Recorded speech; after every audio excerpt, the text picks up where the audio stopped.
रश्मिमन्तं समुद्यन्तं देवासुरनमस्कृतं पूजयस्व विवस्वन्तं भास्करं भुवनेश्वरम्। अगर हनुमान नहीं आया तो मित्रों बड़ा अनर्थ हो जाएगा। किंतु मेरा मन तो कहता है कि हनुमान लौटकर आ ही जाएगा।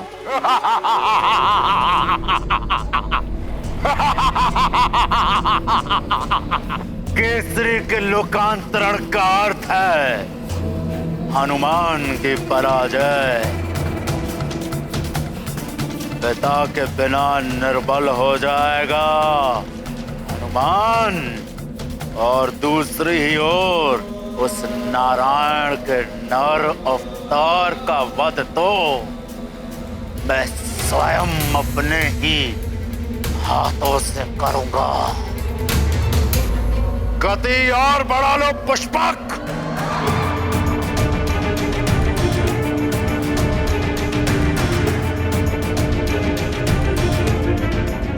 दिशा परिवर्तित करते हुए सीधे तुंग राज्य की ओर ले लो पुष्पक।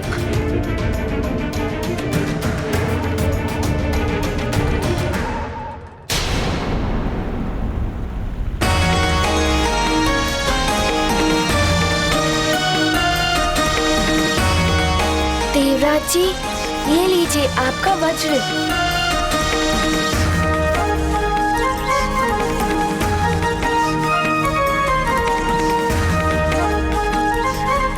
अद्भुत पराक्रम है हनुमान का।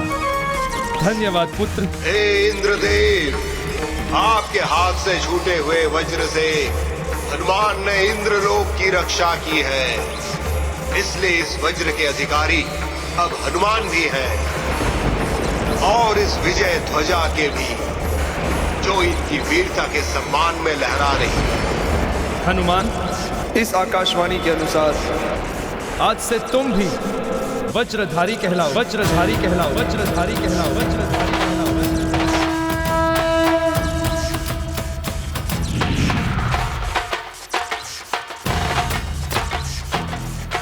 ये लो पुत्र।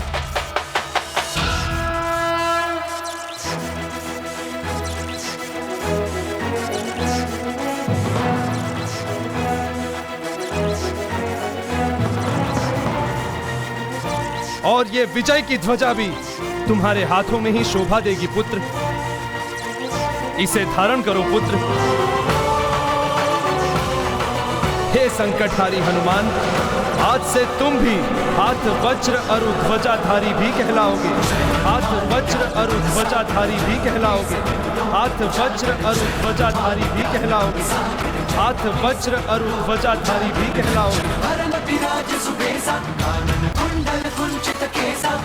वज्र और ध्वजा विराजे, कांधे मूंज जनेऊ साजे। जय हनुमान ज्ञान गुण सागर, जय कपीस तिहुलो उजागर। ये गाथा महाबली हनुमत की, रुचिकर लीला राम भगत की। जय जय जय रघुनंदन राम, जय जय जय महाबली हनुमान। हनुमत ने पाया रूप अनूप, बने हैं परम शक्ति स्वरूप। विद्युतासुर का किया संहार, मिला उन्हें नव शक्ति उपहार।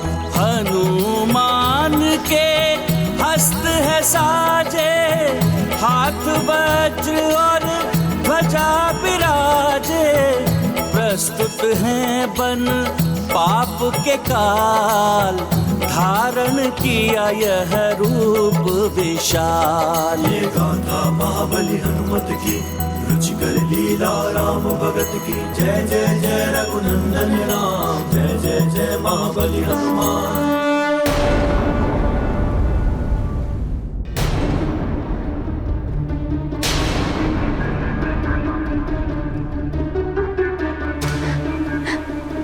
न जाने ईश्वर की क्या इच्छा है। हनुमान, शीघ्र आ जाओ पुत्र। महाराज केसरी, अब आप अपना अगला पग बढ़ा सकते हैं। नहीं पुत्र केसरी, लौट आइए, मत कीजिए ऐसा, लौट आइए। हे प्रभु, अरे बड़ी महारानी माँ बाहर आ रही है। बड़ी महारानी माँ को क्या हुआ? महारानी को क्या हुआ? महारानी माँ महारानी उठिए। महारानी माँ जल्दी आओ। महारानी माँ उठिए। महारानी जी नीचे हो गई।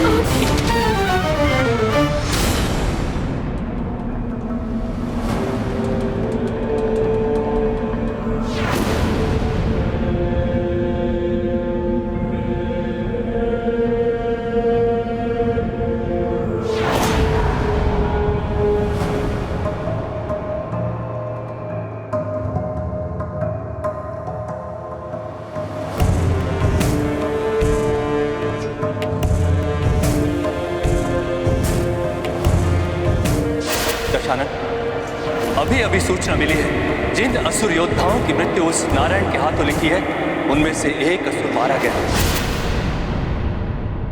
ये सब क्या है? यहाँ तो मात्र शवादी है, परंतु काल ने हमें वो रक्ष योद्धा कहाँ है? मुझे उस रक्ष योद्धा की मृत्यु दे चाहिए। वो लाकर दो मुझे कालने में। जब तक मैं उस रक्ष योद्धा को मृत अवस्था में नहीं देखूंगा, मुझे विश्वास कैसे होगा कि नर रूपी नारायण के बारे में ज्ञात हो गया है।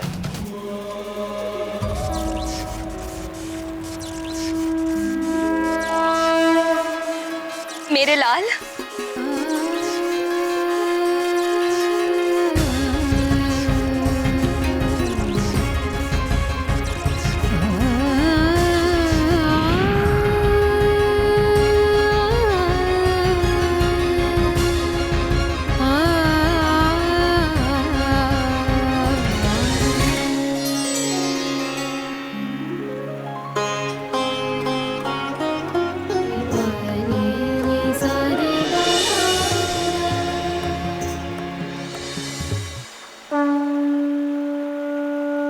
प्रणाम देवगुरु। आयुष्मान भव। अब तुम्हें अविलंब सुमेरु के लिए प्रस्थान कर लेना चाहिए। वहां सब तुम्हारी प्रतीक्षा में होंगे। जो आज्ञा देवगुरु। आओ हनुमान, प्रस्थान करते हैं। जी देवराज जी, चलिए।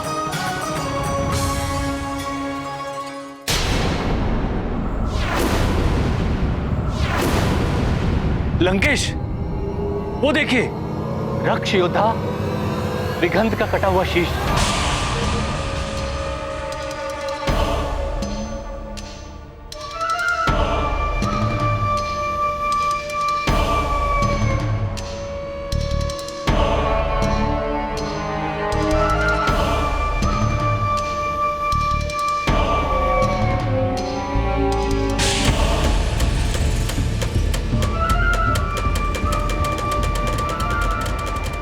लंकेश, ये विघंत का शीश है।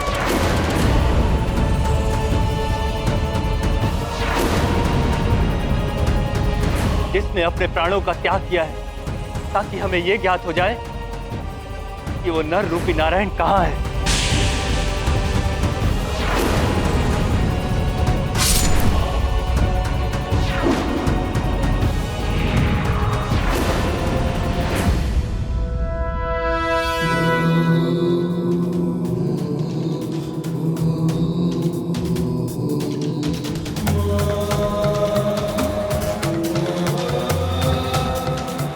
रक्ष योद्धा विघंत, तुम्हारा ये कटा हुआ शीश इस बात का संकेत है कि नर रूपी नारायण उपस्थित है। प्रसन्न कर दिया तुमने रावण को। यदि तुम जीवित होते विघंत, तो रावण स्वयं तुम्हें इस कार्य के लिए स्वर्ण से तोल देता। परंतु यदि तुम जीवित होते विघंत, तो नर रूपी नारायण के बारे में ज्ञात कैसे हो पाता?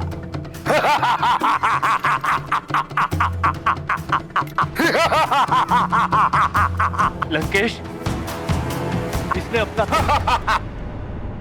लंकेश,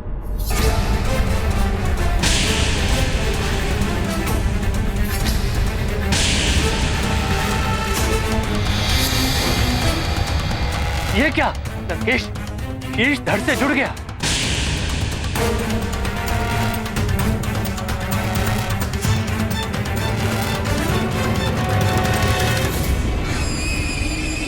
प्रणाम लंकेश, प्रणाम कालनेमी। तुम जीवित कैसे हो गए दिगंत? मेरी मृत्यु मात्र नारायण के नर अवतार के हाथों ही हो सकती है, और जिससे मेरा युद्ध हुआ था वो कोई अन्य योद्धा था, नारायण का नर अवतार नहीं, जिसने मेरा शीश काटकर दूर गिरा दिया था, जो किसी अन्य मृत देह में फंस गया था, इसीलिए ये धड़ से नहीं जुड़ पाया था। नहीं! नहीं, नहीं, नहीं! यह नहीं हो सकता। तुम्हारा जीवित होना इस बात का संकेत है कि जिससे तुम्हारा युद्ध हुआ वो नर रूपी नारायण नहीं था। चले स्वर्ग से संकट मोचन, भावुक सब भर आए लोचन, बीते समय का करेंगे ध्यान, स्मृति में सदा रहेंगे हनुमान। ये गाथा महाबली हनुमत की, रुचिकर लीला राम भगत की। जय जय जय रघुनंदन राम, जय जय जय महाबली हनुमान, अब तुम शीघ्र ही अपने पिताजी से मिलोगे। हाँ, पिताश्री, नानी, मेरे सारे मित्र और सारी प्रजा सब मेरी प्रतीक्षा कर रहे होंगे।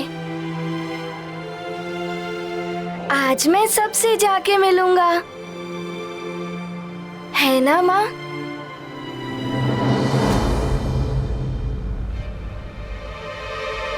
माँ,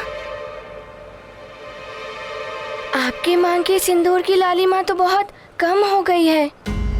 ये क्या हो रहा है? मेरी मांग का सिंदूर? सिंदूर की लालिमा धूमिल हो रही है। ये कोई अशुभ संकेत तो नहीं?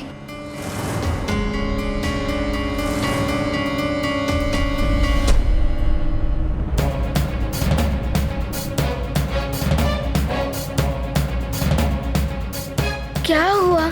आप एकाएक चिंतित क्यों हो उठी? मुझे तुम्हारे पिताश्री की चिंता हो रही है। वो सकुशल तो होंगे ना? माँ, आप चिंता मत करिए, पिताश्री सकुशल ही होंगे। आप वहाँ इतने दिनों बाद जा रही हैं ना, इसीलिए आपको ऐसा लग रहा है, और हम कुछ ही क्षणों में वहाँ पहुँच जाएंगे। मातली जी, क्या आपके इस विमान की गति और नहीं बढ़ सकती? हनुमान, आपके जैसा वेग नहीं है इस विमान में। धीरज रखो हनुमान, हम शीघ्र ही पहुंच जाएंगे। आप चिंता मत कीजिए देवी अंजना,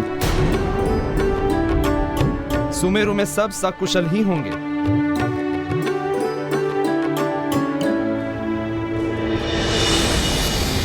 जय लंकेश। क्या है दूत? मुझे संदेह हो रहा है कि तुम भी अशुभ समाचार लेकर आए हो। लंकेश, विद्युतासुर का वध कर दिया है हनुमान ने, और अब वो सुमेरु की ओर लौट रहा है। क्या? विद्युतासुर को तो भेजा गया था कि वो हनुमान को सुमेरु लौटने से रोके, युद्ध में उलझाए रखे।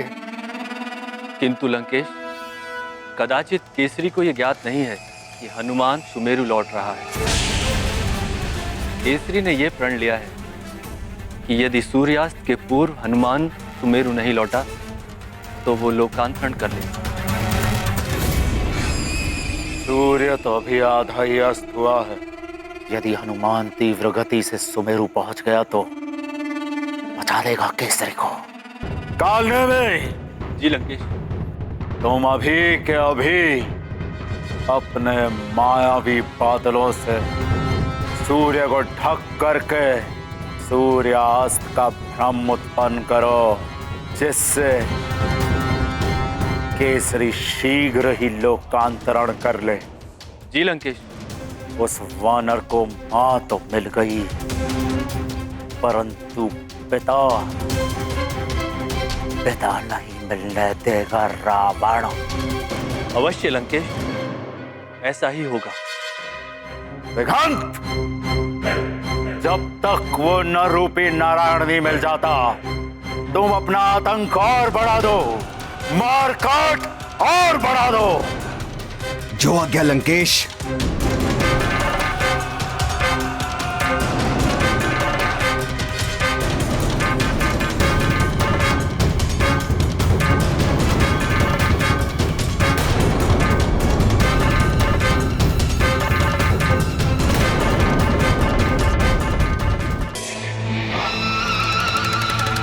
मायावी बादलों, प्रकट हो, प्रकट हो।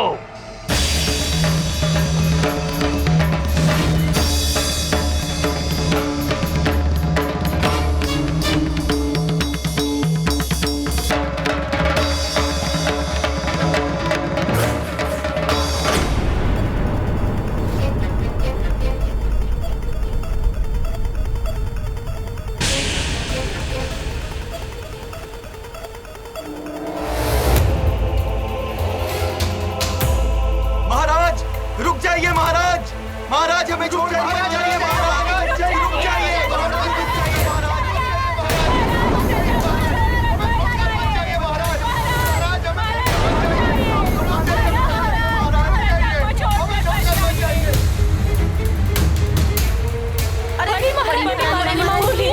आप कुशल तो है? ये एकाएक क्या हो रहा है? इतने सारे काले बादल, इतने काले बादल तो मैंने कभी देखे ही नहीं। ये बादल? सावधान हनुमान, ये मात्र काले बादल नहीं है, ये किसी काले मन वाले के रचाए गए काले मायावी बादल हैं। मायावी बादल?